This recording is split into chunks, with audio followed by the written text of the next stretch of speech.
Alrighty, back at it once again. Going to warm up. It's pretty chilly in here. See my breath. Got my pitching wedge. Turned the space heaters on, I don't know, a half hour ago though. Doesn't really make it warmer in here, but it does tend to take maybe just a little bit of the chill out of the air. But it usually takes a while, if at all. I mean, it's not like, it isn't freezing in here still, even with a space heater on. Anyway, been working on a few things I've been talking about, trying to get my backswing a little more compact. I tend to get a little bit steep with a little bit of that flying elbow, so I'm just trying to get that elbow a little tucked and get my arm a little bit closer to my shoulder plane here. Not right on it, but you know, just above it, probably realistically about there. I'm trying to get right there I'd like to be, so. But I'm just warming up now. See what happens.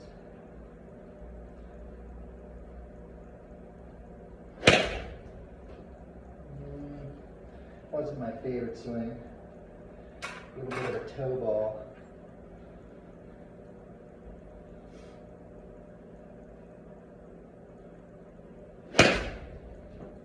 That was flush. That was also one of the one of the two golf balls that aren't range balls, so it actually just feels a lot softer.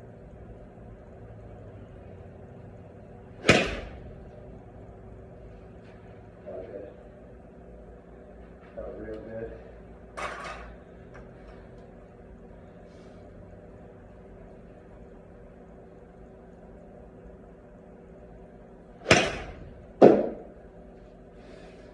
Also felt good. A little heely. Felt good though.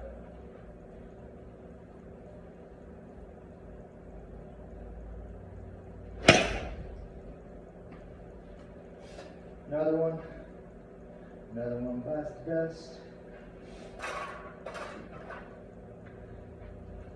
I always love the feel of like, it's always been Fred Couples in my mind. I know I've mentioned this before, but where you just kind of, you know, pick the club up, you're just kind of picking up the club and just dropping, you know, like just down on it. And then after you hit the ball, that's it. There's no need to like keep ripping your follow through, especially with a wedge. You know, I'm just hitting a nice solid wedge, just kind of,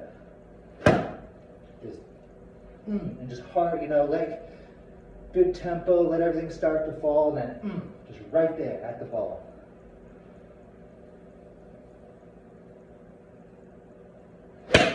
And I kind of exaggerated it, hit it a little fat with that one. But that's the feeling of just kind of really rhythmic and light everywhere except for powerful on the ball. Like that.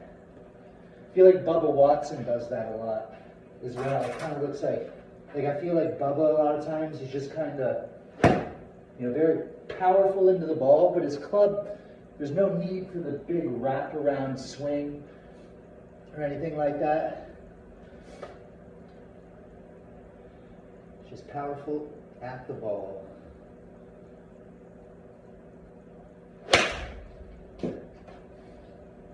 Don't catch it thin like that one. That was thin. This one will not be thin. Well, that would have been a big old beaver pelt of a divot. Okay, let's move up, what is that, right? Let's go to 8 iron now. Get a little more warmed up, a little longer stick. Usually I honestly warm up with something a little bit more like an 8 iron or a 7 iron. Last day of a big tournament, my warm-up session always begins with a 7 iron. It's kind of my tin cup favorite club. If I could only hit one club for the rest of my life, it would be my 7 iron. But anyway. Oh, good. I'm just thinking little cuts with these. Basically straight balls, if anything favoring a cut. It's hard to really tell, but I'm pretty good. Basically played the game my whole life. I'm pretty good at telling fairly accurately what the ball is going to do off the club face.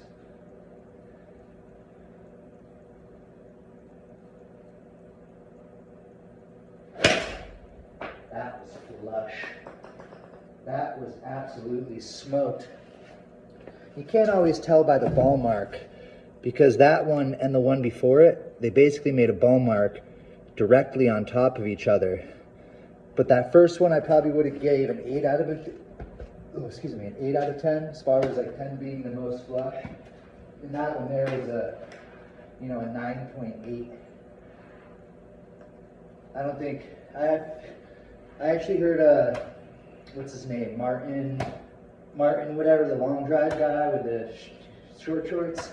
But he's like, long drivers never admit they hit it flush because there's always room for improvement. It's kind of how I feel. Like, even though that felt, just about as flush as can be, like 9.8, not quite a 10.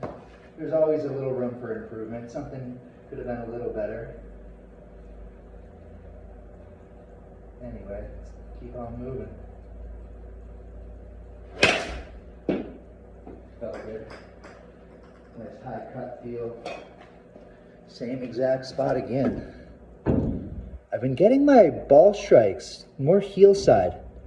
You can tell my wear patterns. I've always been a little bit more of a just favoring that toe side kind of player, but I've been hitting a lot of heel side shots. Oh yeah, I made this today. I mean, I had in mind using this. I just put a string on it.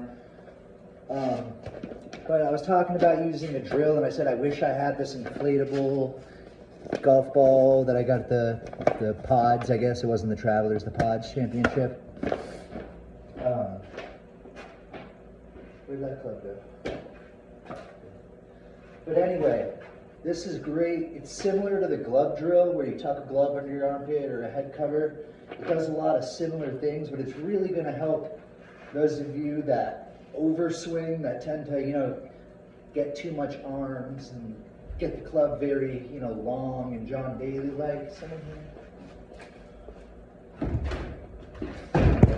But anyway, there is a training aid, but if you can just get, a ball, a stuffed animal, anything about this size, one of those mini basketballs would work good. Probably have it, only half deflated, so there's a little give to it. But the string just keeps it so it won't fall. You don't have to pick it up every time, but you don't need the string on there. But basically, I haven't tried this yet, by the way. I know it's probably better to, here, let's start out with a wedge. I've got my 55 degree. So you basically just, pinch it right in between your forearms. Make sure it's not lopsided. Pinch it right in between your forearms. And you have to stay connected. You can't get that flying elbow. It's really hard to get long like John Daly. That's about as far as I can go without that ball's going to drop if you get too long. Whether you're upright or even if you're long with a flat swing, if I get too far, that ball's going to drop. Same on the fall through. It helps staying connected through impact, and on the fall through again. I know a lot of people get the chicken wing. So really anything about this size will do. Could have made the string maybe a little shorter so it could sat naturally where it wanted to be. This is a prototype. But anyway, let's try to hit some little 3/4 shots. Oh, I scolded it. It is a weird feeling. I haven't tried this yet. This is the first time trying this.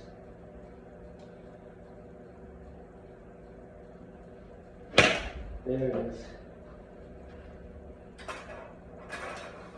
I'm sure the actual training aid is a little bit better in the sense that there's grooves that fit your forearms and it might be a little grippier.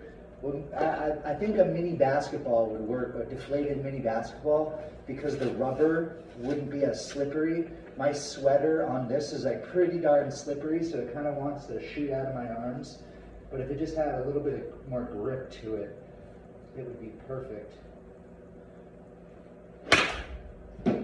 And it just really forces you to get the feel of staying connected.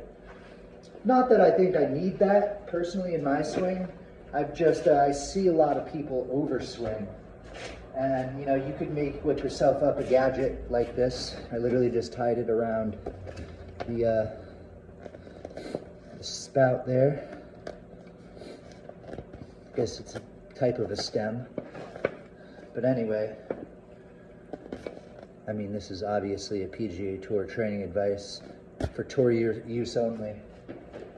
So you can't even buy this. You have to be on the tour to get that.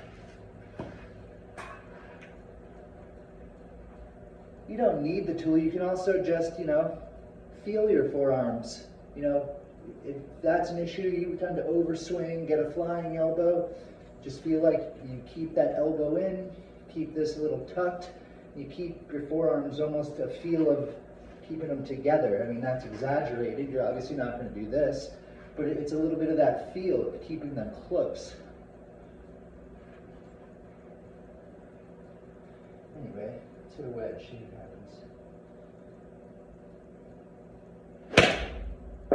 Felt good. Some ball marks on there from yesterday still. Pretty bit of the iron though. Let me go back to my 8 iron.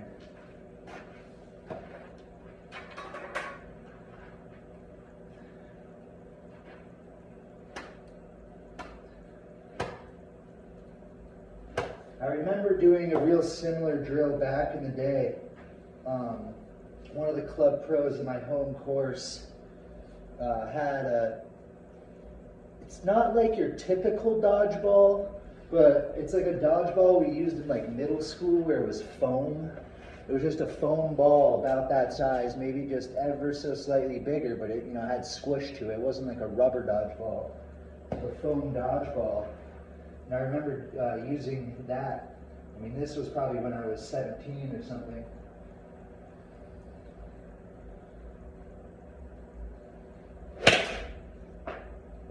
Felt real nice. Real nice. Contact again. See, I'm starting to get better. Actually getting to practice regularly.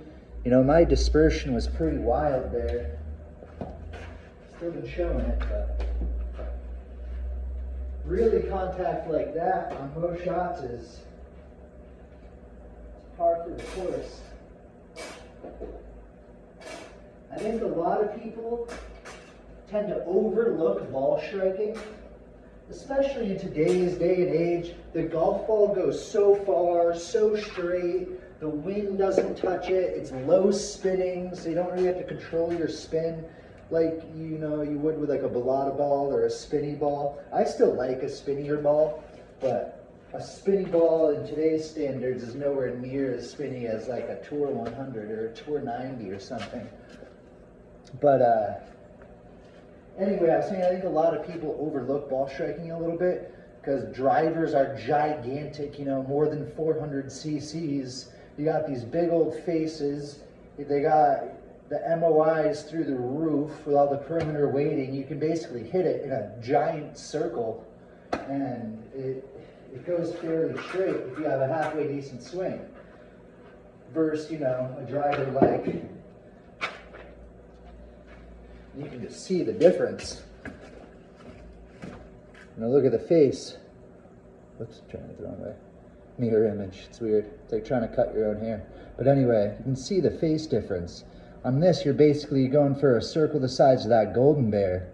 On this, you still want it about that size, but I mean, realistically, the size of that black kind of partial triangle the Golden Bear's in, you can hit it in that big of a spot on this, and it's okay. I mean, it's not perfect, you know. A sweet spot is still just a sweet spot. There's no such thing as a misconception is a bigger sweet spot. I've mentioned this before, but all sweet spots are a single point. Sure, they can make mishits better, but there's no such thing as a bigger sweet spot.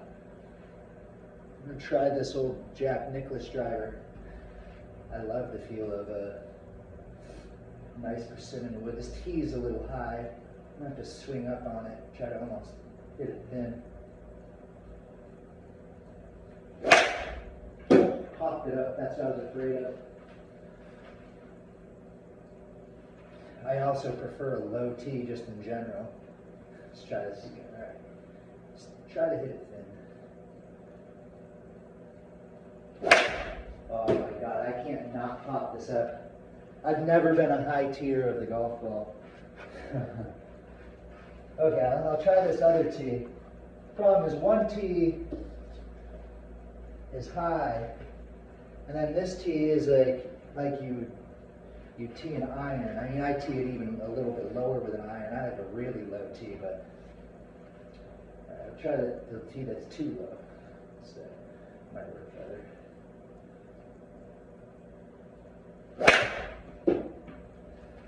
That felt about halfway decent.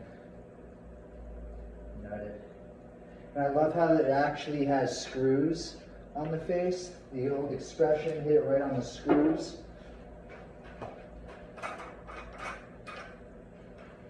Here, let me go back to this tee. I'm just fucking around.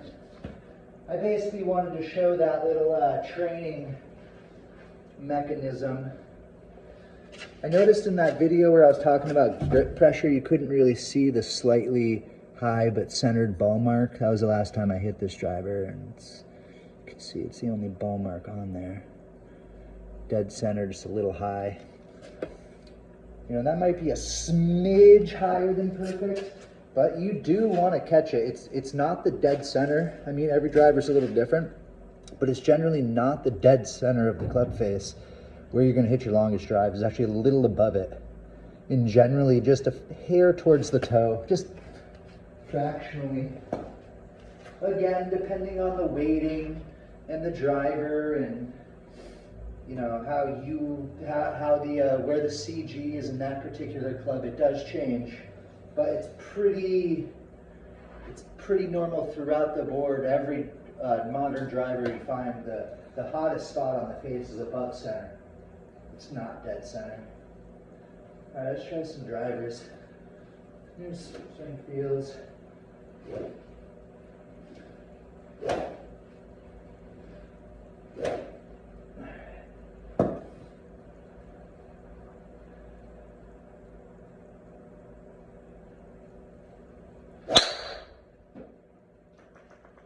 I even skied that one a little bit. I must be swinging a little steep. I actually skied that a lot.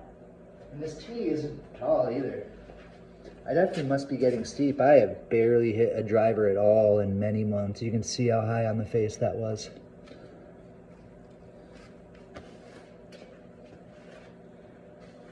Usually if you do that, if you're hitting them high on the face, you know, and you're not teeing it too high, it's because your driver's coming down usually a little too steep on the ball. What you really want is to feel like you're almost swinging up on it, or a little more level. PGA Tour average is about level through the ball, but you will hit the biggest numbers with a little bit of up. But depends on it. There's a lot of preference to it. I prefer a low tee. This is a little tall for me. I'm going to try to swing more up on it.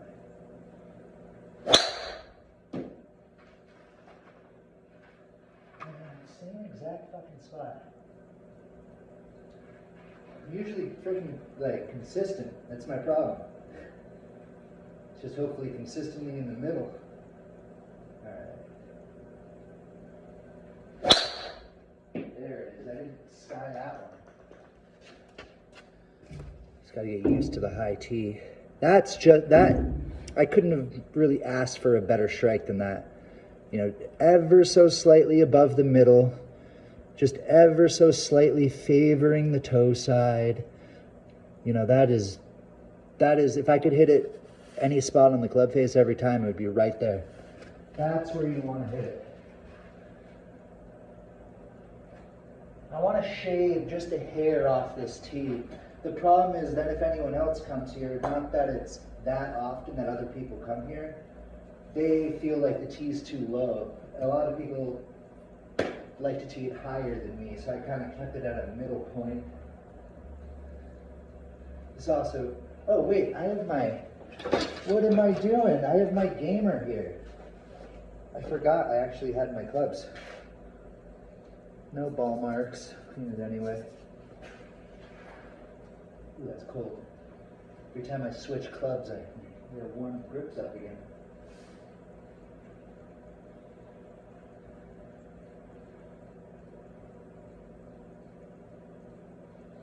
I feel like I smothered that left. I think I just kind of flipped the face through impact a little bit, but it was a pretty good strike. You know, that's about where I like to hit it. You can see by my tees. Basically, there's a tee in the middle, and then there's a few different tee marks here. Then you can see one a little more toe side. That's kind of, you know, I'll have like a big grouping of tees generally right there, kind of center to toey. That's always been my grouping.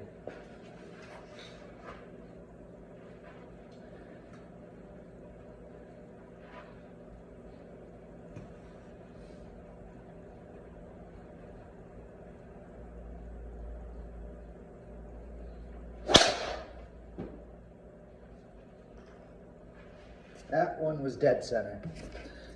So I'd call that a little low on the face. I mean, I would take that strike all day. I mean, it's not like that was a bad strike. You know, if you could hit it there every time, you'd take it. But like I said, the hottest spot is just a fraction higher. I don't mind, you know, I don't mind that. I wouldn't be like mad with hitting it dead center, but that is technically not the sweet spot.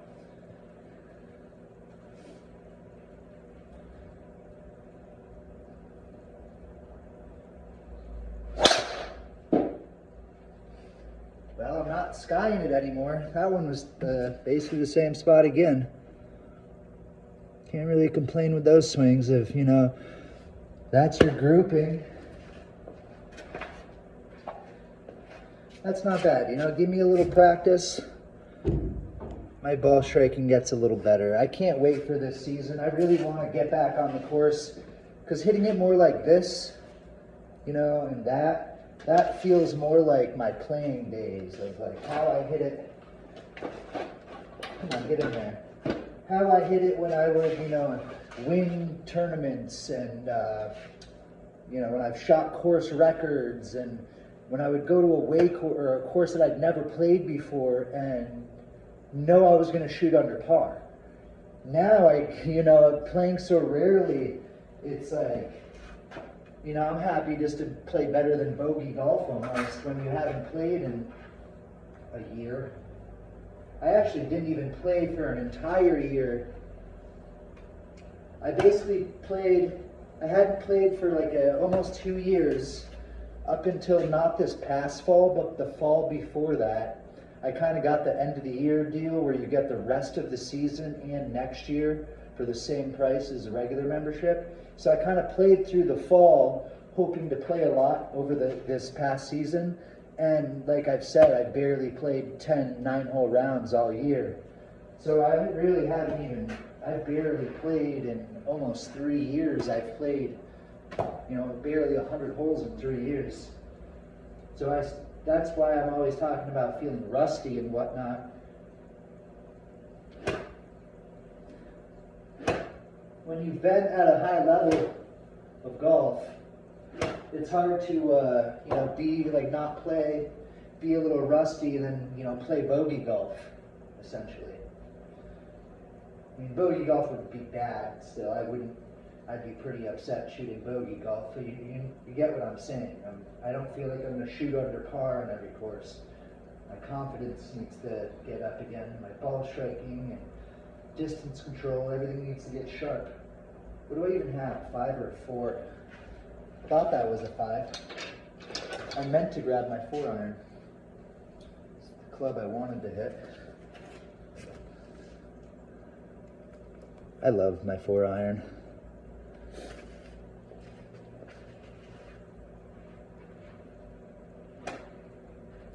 It's one of my favorite clubs, just like off the fairway, off the deck, or off the tee. A nice short par 4, I need to lay up on a par 5 or something, or go for a par 5 and 2, depending on the situation. I love it.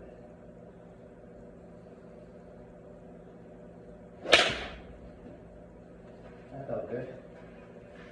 Felt real good. It was a little bit favoring the heel side. It really didn't leave a ball mark. But it's like right there, just a little on the heel side.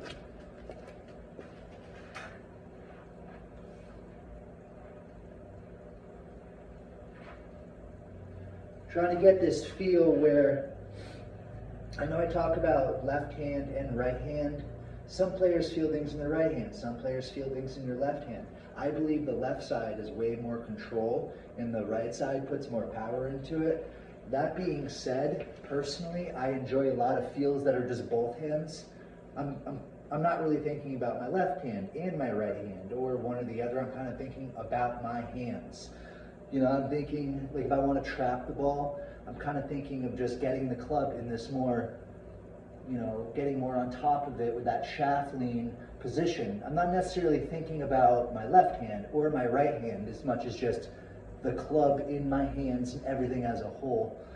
But I've been trying to get a little more just, I mean, not only just a hair flatter and more tucked instead of here, a little more here like I was talking about, but also I'm just trying to hold that angle a little bit more through. You know, the feel is very much like this, as opposed to getting a little flippy. Just kind of right here, just kind of delay my release, and yeah, it's been my feel.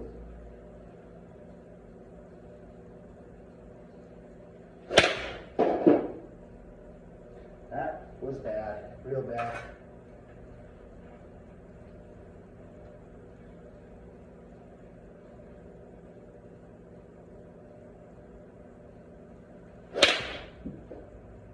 And that felt halfway decent. Just maybe picked it a little clean.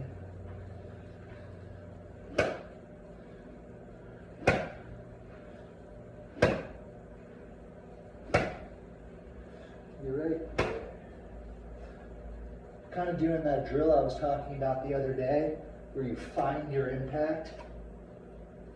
When you just kind of take a 3/4 shot like that. It's kind of a similar thing you can do, but you can do this more like on the course. Instead of just like starting from your impact and doing a 3/4 swing, kind of take, you know, 1 or 2, 3 practice swings, kind of exaggerating whatever kind of feels you're feeling. Like, okay, like those are my feels of getting to my ideal impact right there. So I want to get into. So I kind of take those feels and now try to put them into my actual swing. Especially if you're working on stuff, that's great. I think I pulled a little left, but that was a solid strike. That was a solid strike. Does that make sense? You know, I'm kind of just taking some practice swings. I'm exaggerating a couple feels right here, but I'm just trying to feel what it's like to get into that kind of held off, kind of trapping the ball, a little lower ball flight kind of position. And now I'm going to take that feel I just got in my practice swings, rip it. There it is. Kept kind of slamming the club face closed, like through impact. So everything was kind of starting a little low left. It's a new feel for me. I really got to get used to this. I really probably shouldn't even be hitting 4-iron right now. I should be hitting more, you know, 7-irons, 8-irons and whatnot, just getting used to these feels and building up confidence with the feels before going to a 4-iron. I just can't resist because I love my 4-iron so much. But I'm going to switch to a 7-iron now.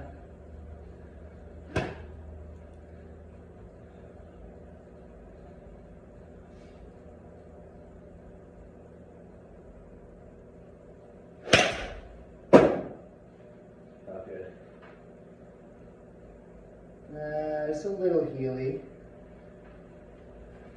A little too much heely. What time are we at, honestly? Because I wanted to look at these swings and see if I'm doing what I feel like. All right, we're at a perfect half hour. So I'm going to actually look at these swings, and then I'll probably make another short video after this. But per usual, keep it real, keep it metal. Any questions, comments, Yeah, hit me up. Peace.